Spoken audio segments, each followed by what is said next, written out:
새벽 4시 반. 창밖의 어둠이 완전히 걷히지 않은 시간.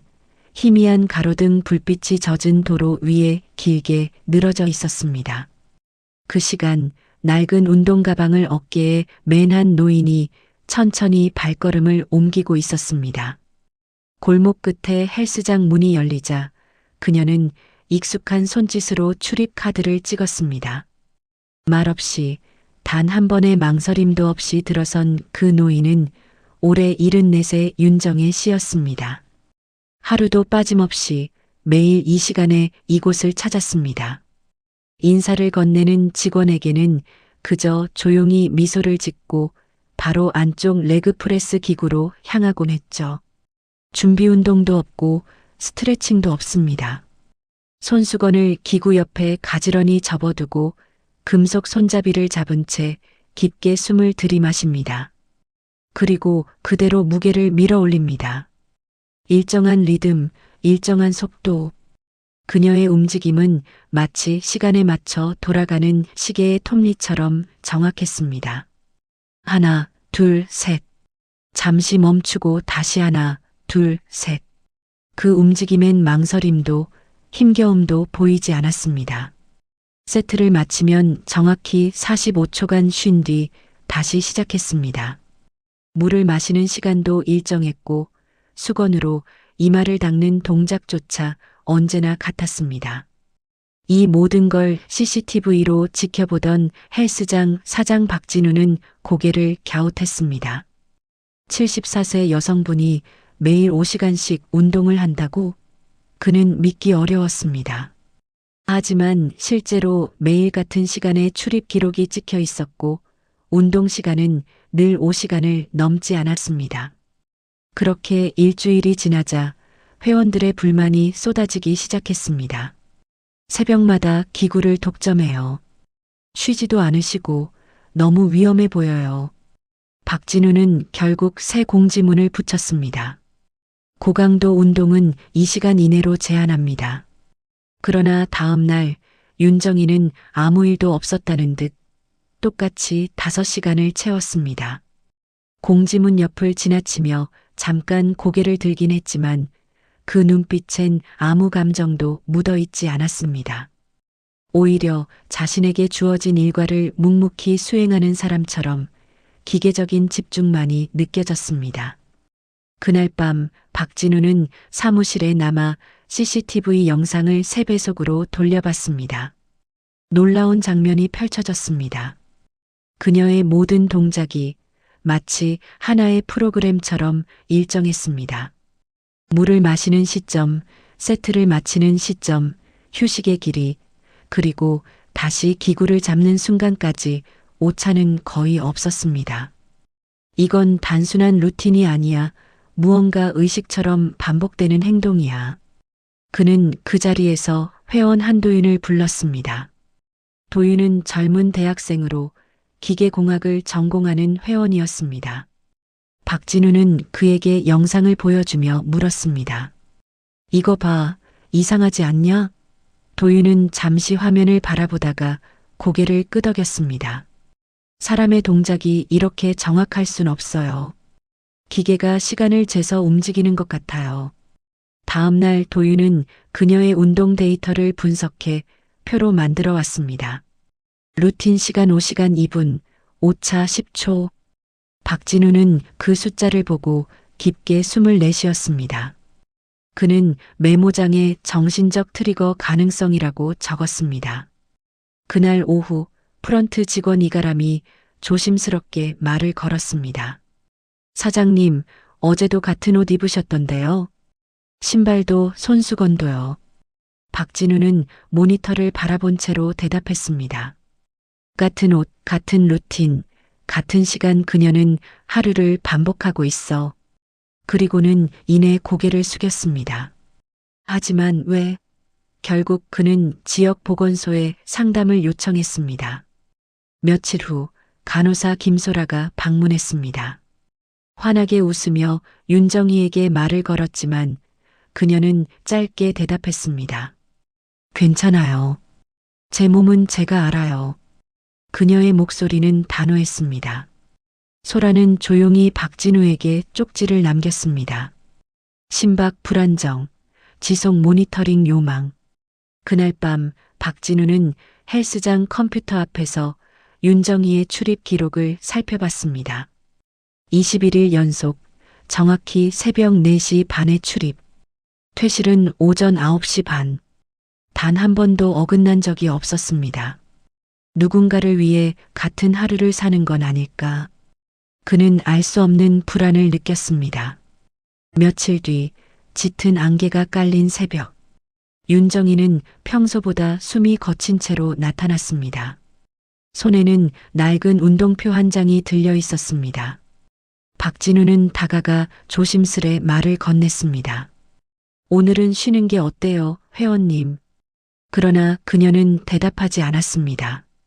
그 대신 무게를 한 단계 높였습니다. 철컥 금소금이 울렸습니다. 시간이 흐르자 그녀의 얼굴은 점점 창백해졌고 손끝은 떨리기 시작했습니다. 하지만 멈추지 않았습니다. 세트가 끝날 때마다 헐떡이는 숨이 거칠게 터져나왔고 그때마다 그녀는 힘겹게 다시 기구를 잡았습니다. 결국 무게추가 쾅 소리를 내며 바닥에 떨어졌습니다. 헬스장은 정적에 잠겼습니다. 박진우는 놀라 뛰어가 그녀를 부축했습니다. 그녀의 얼굴은 식은땀으로 젖어 있었고 호흡은 불규칙했습니다. 괜찮으세요? 회원님? 윤정희는 잠시 눈을 감았다가 천천히 고개를 들었습니다. 괜찮아요. 아직 한 세트 남았어요. 마침 순찰 중이던 형사 최민석이 들어왔습니다. 이 근처에서 신고가 들어왔습니다. 어르신, 성함이 어떻게 되세요? 윤정희는 힘겹게 대답했습니다. 윤정희 남현동 12-3. 박진우의 표정이 굳었습니다.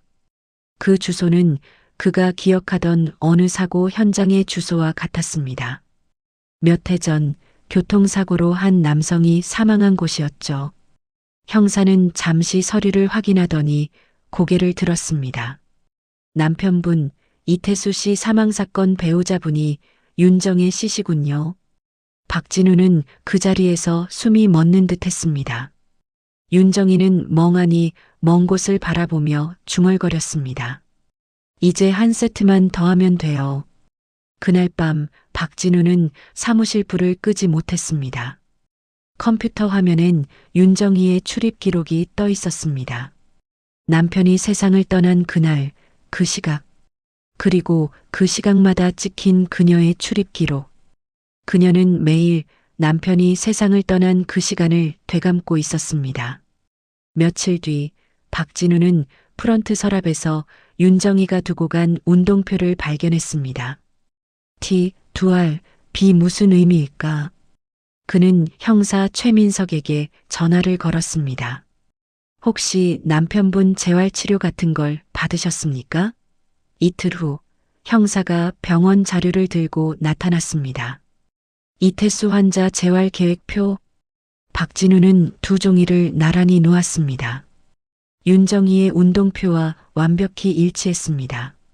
날짜, 운동 순서, 세트수, 휴식 시간. 심지어 표기된 T는 담당 트레이너의 이니셜이었습니다.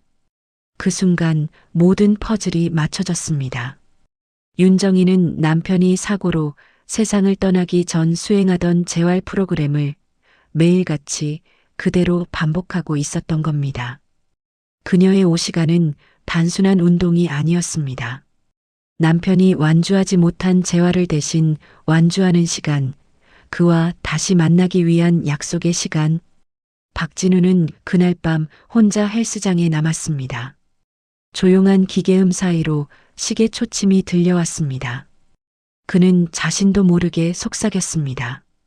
그녀는 남편을 잊지 못한 게 아니라 여전히 함께 사는 거였어. 그때 창문 너머로 새벽빛이 비쳐들었습니다. 윤정희가 다시 올 시간이 다가오고 있었습니다. 그날 밤은 유난히 비가 세차게 내렸습니다. 바람이 건물 벽을 타고 올라와 유리창을 흔들었고 번개가 하늘을 갈랐습니다. 그러나 윤정이는 약속된 시각에 맞춰 문을 밀고 들어왔습니다. 젖은 머리칼에서 물방울이 떨어졌고 낡은 운동 가방은 빗물을 머금어 색이 더 어두워져 있었습니다. 프런트의 전광판이 파랗게 깜빡일 때 그녀는 늘 그랬듯 레그프레스 앞에 섰습니다. 박진우는 한 발 앞서 다가가 무게추를 낮췄습니다. 위험하다고 오늘만큼은 쉬자고 말하고 싶었지만 그녀의 눈빛은 망설임을 허락하지 않았습니다. 원격으로 심박을 모니터링하던 간호사 김소라는 무전기에 낮고 단단한 목소리로 경고를 보냈습니다. 심박수 상승, 무게 낮추세요. 박진우가 곧장 조정했지만 윤정이는 손등으로 땀을 훔치고 다시 무게를 한 단계 올렸습니다. 금속이 부딪히는 묵직한 소리가 공기를 가르며 번개 소리와 섞였습니다. 그녀의 호흡은 빨라졌고 손가락 마디가 희게 질릴 만큼 손잡이를 쥐고 있었습니다. 기구가 천천히 내려갔다 올라오는 동안 헬스장은 숨조차 쉬기 어려울 만큼 고요해졌습니다. 누구도 말리지 못했고 누구도 고개를 돌리지 못했습니다. 그녀가 1세트를 마치자 정확히 45초가 흘렀고 다시 같은 각도로 무게를 밀었습니다. 그 시간 박진우는 자신이 왜 이 모든 걸 막을 수 없었는지 이해하고 있었습니다. 반복을 중단하는 것은 그녀의 하루를 지우는 일과 같았기 때문입니다. 김소라가 다시 한번 경고를 보냈습니다. 경보 임계치 근접, 즉시 휴식 권고. 윤정이의 어깨가 미세하게 떨렸고 이마 위로 땀이 모여 한 줄로 떨어졌습니다. 그러나 그녀는 다시 발판에 힘을 주었습니다. 금속이 낮게 끓는 소리를 내며 움직였고 기구의 가이드 레일을 따라 빗물 소리가 스며들 듯 갈라진 전등의 그림자가 떨렸습니다. 시간이 늘어질수록 박진우의 심장도 점점 빨라졌습니다. 만약 이 순간을 말린다면 그녀가 매달리던 마지막 끈을 끊게 될지도 모른다는 두려움이 그의 손을 붙들었습니다. 그때 갑자기 건물 전체가 흔들렸고 조명이 한번 크게 깜빡이며 꺼졌다 켜졌습니다. 순간 정전. 이어서 비상 발전기가 가동되며 붉은 조명이 켜졌고 공간은 마치 어두운 심장 속처럼 느리게 뛰었습니다. 윤정이는 의자 등받이에 등을 붙인 채 잠깐 멈춰 섰다가 마지막 반복을 위해 천천히 발을 밀어 올렸습니다. 무게가 올라가는 궤적이 더디고 길었습니다. 금속음, 경보음, 빗소리, 그리고 그녀의 거친 호흡이 한 덩어리로 뭉쳐 가슴을 누르는 듯 했습니다. 그때 김소라의 목소리가 무전기 너머로 낮고 분명하게 파고들었습니다. 멈추세요. 지금은 멈추셔야 해요. 그러나 윤정이는 부드럽게 고개를 저었습니다.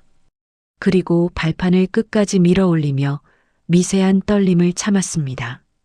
그 순간 경보음이 짧게 울리고 꺼졌습니다. 기구가 제자리로 내려오자 그녀는 손잡이에서 손을 떼며 숨을 길게 내쉬었습니다. 어깨가 서서히 내려가고 무릎 위로 힘이 풀렸습니다. 박진우는 재빨리 다가가 그녀의 손목을 잡고 맥을 확인했습니다. 빠르지만 규칙이 돌아오고 있었습니다. 그녀는 고개를 들어 창밖을 바라봤습니다.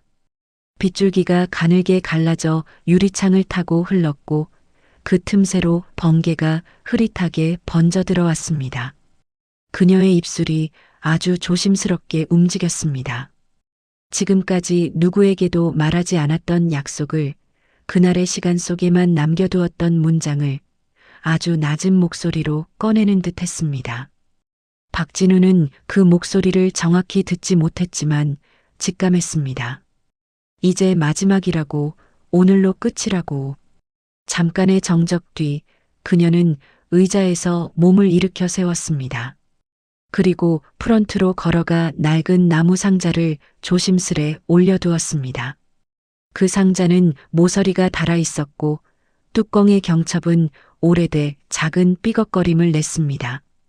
박진우가 무언가 말하려 했지만 그녀는 짧게 고개를 흔들었습니다. 내일 누군가 오면 전해주세요. 그 말 한마디는 부탁이었고 작별이었으며 누군가와의 약속을 이어달라는 청원이었습니다. 상자 속에는 다른 남성용 운동장갑과 접힌 종이가 들어 있었습니다. 장갑 손바닥에는 T.S. 라는 이니셜이 희미하게 새겨져 있었고 종이는 수없이 접었다 펼친 자국으로 모서리가 해져 있었습니다. 박진우는 상자를 덮으며 무릎이 잠시 풀리는 걸 느꼈습니다. 그는 머릿속으로 되뇌었습니다. 그녀의 오시간은 근육을 위한 시간이 아니라 사랑을 붙드는 시간이었어. 밖에서는 여전히 비가 내렸고 그녀는 문을 열고 빗속으로 천천히 걸어나갔습니다. 익숙한 뒷모습이 빗줄기 너머로 흐려졌습니다. 그날 밤 헬스장은 비상 조명 아래 낮은 붉은 빛을 품은 채 조용히 가라앉았습니다. 박진우는 프런트 앞 의자에 앉아 상자를 품에 안고 오랜 시간 가만히 있었습니다. 때때로 번개가 창을 스치며 방 안의 그림자를 길게 느렸고 그 그림자가 프런트 유리 위로 두 개의 손이 맞닿은 형상을 만들어냈습니다.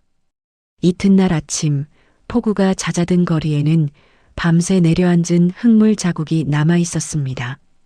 헬스장 셔터를 올리자 눅눅한 공기와 함께 전날 밤의 잔향이 밀려 들어왔습니다. 프런트 위 상자는 그대로였고 기구 손잡이에는 건조한 금속의 냄새가 돌아왔습니다. 그때 문이 조심스레 열리고 김소라가 들어왔습니다. 그녀는 젖은 우산을 접으며 말을 건넸습니다. 사장님, 윤정희 회원님 새벽에 퇴원하셨어요. 의식도 또렷했고 스스로 걸어서 나가셨다고 하네요. 박진우는 서 있던 자리에서 잠시 눈을 감았습니다. 안도의 숨이 느릿하게 흘렀고 그 끝에서 홀가분함 대신 알 수 없는 공허함이 밀려왔습니다.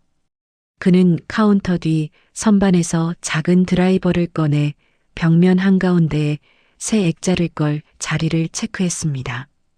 오후가 되자 그는 새 표준 루틴표를 인쇄해 벽에 붙였습니다. 시니어 루틴 일형 윤정희 안.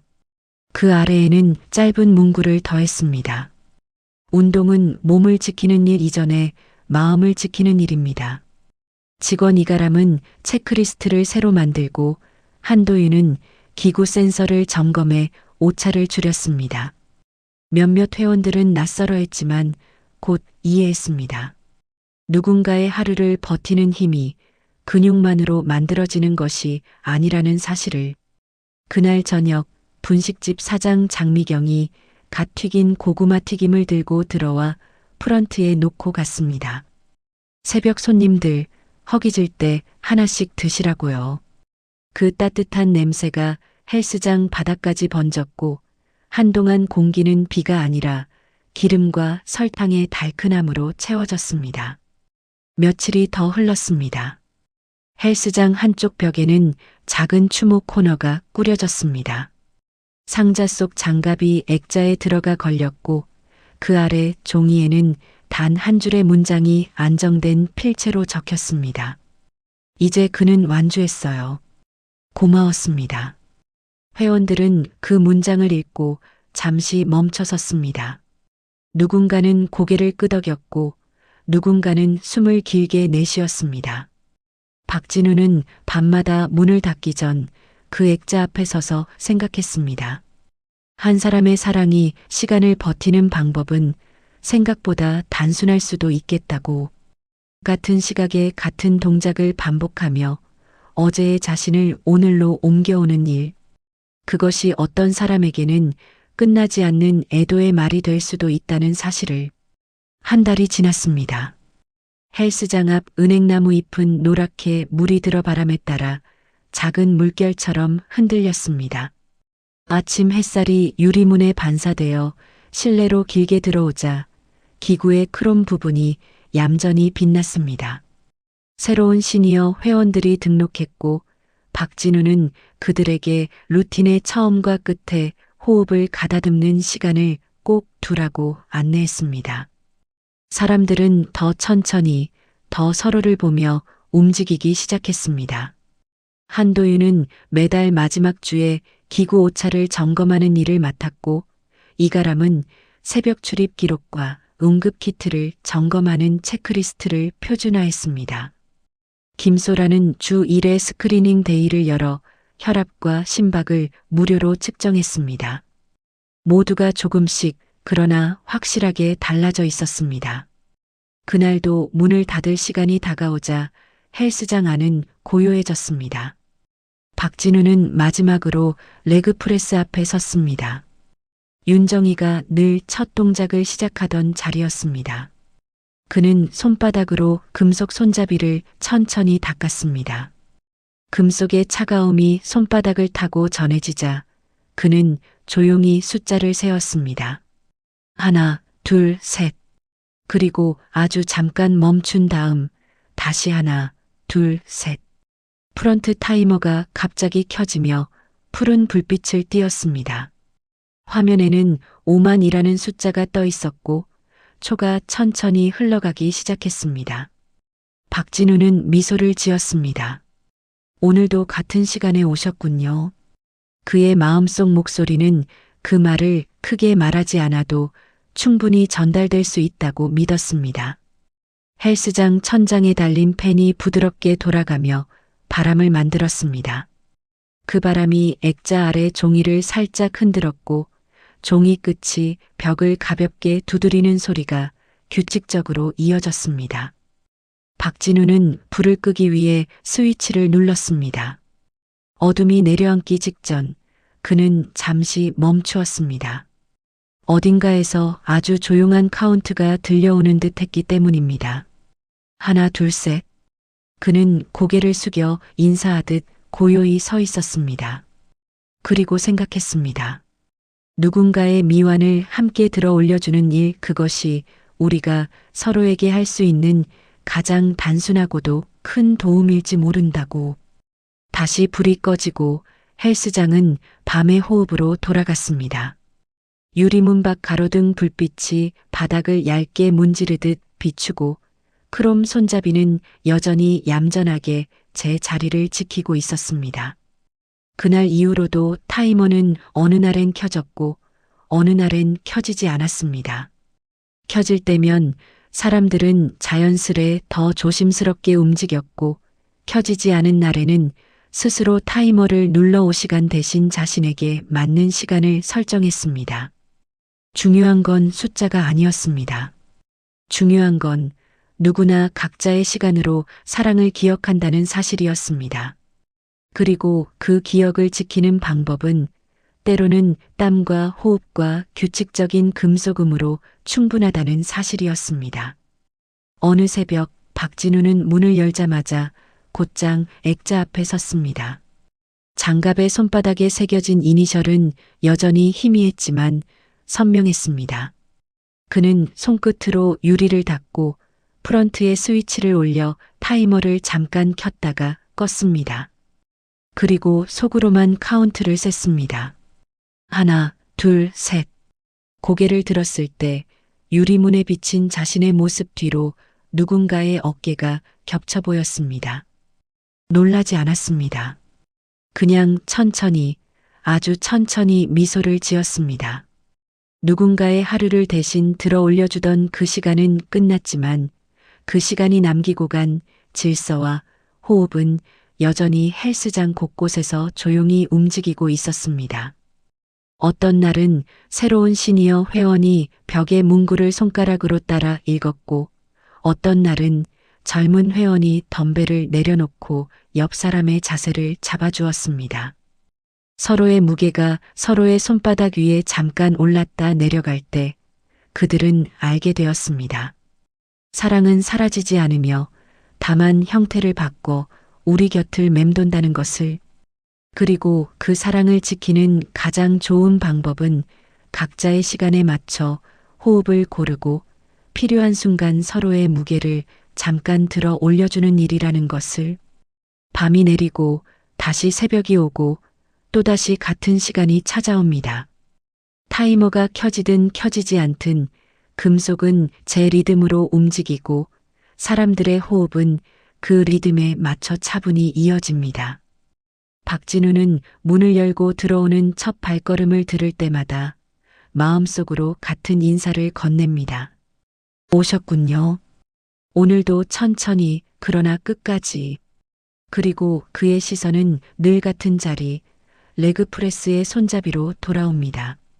그 손잡이는 많은 손을 거쳐 더 반들반들해졌고 그 표면엔 누구의 이름도 새겨져 있지 않지만 모두의 시간이 겹겹이 배어 있었습니다. 그렇게 또 하루가 시작됩니다. 이곳을 지나가는 모든 사람들의 몸과 마음이 각자의 속도로 조금씩 단단해지는 하루. 그 하루의 첫 호흡을 들어 올리는 순간 멀리서 아주 희미한 카운트가 한 번 더 들립니다. 하나, 둘, 셋. 그리고 조용히, 아주 조용히 다음 숫자로 이어집니다.